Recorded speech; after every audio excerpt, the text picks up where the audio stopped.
How you doing, guys? My name is Dion Jones. I would like if you guys, if you can, take a moment of your time to just like and subscribe this video.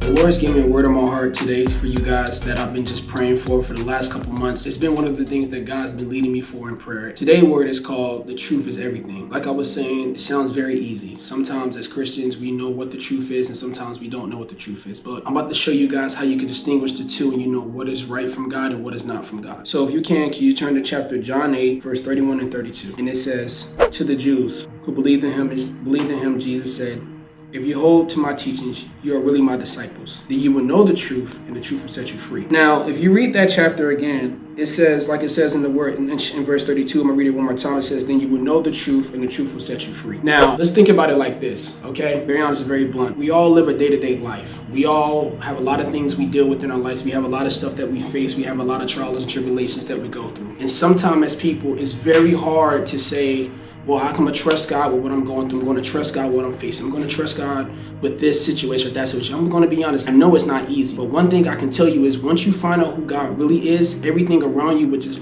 disappear around you. Everything would just become shadows, because what God says, once you know the truth, everything around you will just be led to Him. And that's the thing about it. You know, a lot of people say, if I just had this particular thing, if I just had this, if I just had more money, if I had more friends, if I had more this, then I would have peace in my life. But in reality it's like this. Why are you searching for more when you already know that the Creator is right here in front of you? It's like you're just looking for more, ad-libs to put in your life just to fill the gap. But if that's not the right piece to fill the gap, it's never going to be fixed. It's like a Lego piece. You're trying to find the missing Lego piece or the missing puzzle to the part, and you're putting this thing in there, you're putting this thing in there, and it may fit for a little bit, but that's not the actual part to put everything together. And sometimes as Christians and sometimes as people, we do that. This is one of the things that we have to be aware. The devil is very deceived. The devil would deceive you to say, well, how about you try this? It's giving you peace. Why do you need God for? What do you need this for? And reality is, why are you doing that if it's not really fixing the problem?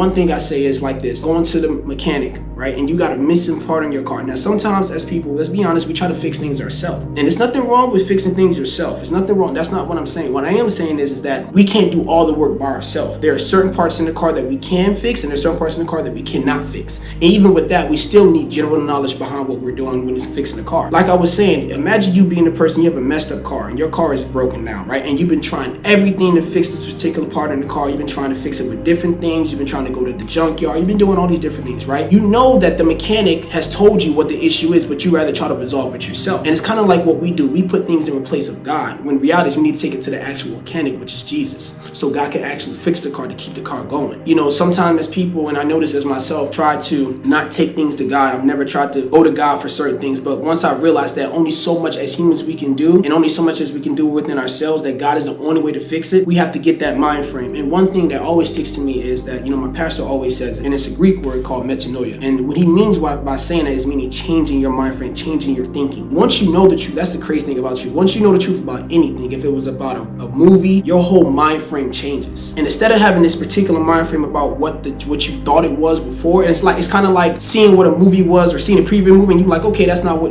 that's what I think it is. But then when you actually watch the movie, like, wow, I didn't know it was going to be that good. And then your whole misconception of that movie changes. And it's the same thing about God. God is so good, and it's amazing what He can do once you know who He is. You know what I'm saying? It's kind of like you taking a test or something, and then imagine the teacher told you that she has all the answers, but you rather try to make your own study guide. In most classes and most things, they give you your own study guide towards the end of the year, so they allow you to take your own notes. But if you're not a particular person that doesn't study or writes his own notes or writes his own information, you tend to make up things within your own mind frame to know that's the truth. And then when you actually take the real test, then you actually fail, and you ask yourself, wow, why didn't I just actually go to the teacher for the answers myself, instead of me trying to make up my own thinking, my own thought? And that's why it says, even right here, I'm gonna give you guys another verse, that also speaks about that, because like I said, you have to change your thinking and know who God is. It says right here in 2 Corinthians 10 verse 5, and it says, "Cast down all imaginations and every high thing that exalts itself against the knowledge of God, and bring every thought in captivity to obedience to Christ." I'm about to sum it all up. The main course of our walk with God is to know who He is. Find out the truth. Don't put things in front of God. Don't put stuff in the gap of God. Don't allow yourself to get caught up in the mind frame and thinking this is the truth. Find out who God is. If you continue to do that, and this is the thing you have to ask yourself, if you're putting something, let's just say a car or anything, right? And that particular thing is,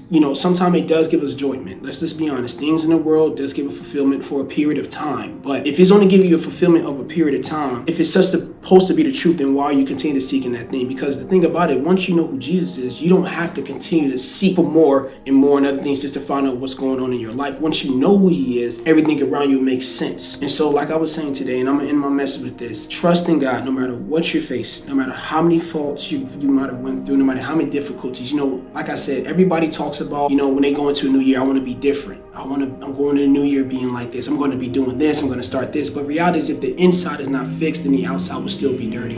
It doesn't matter how many times you say, I'm going to go into the new year with a different mind frame. You have to change what's inside.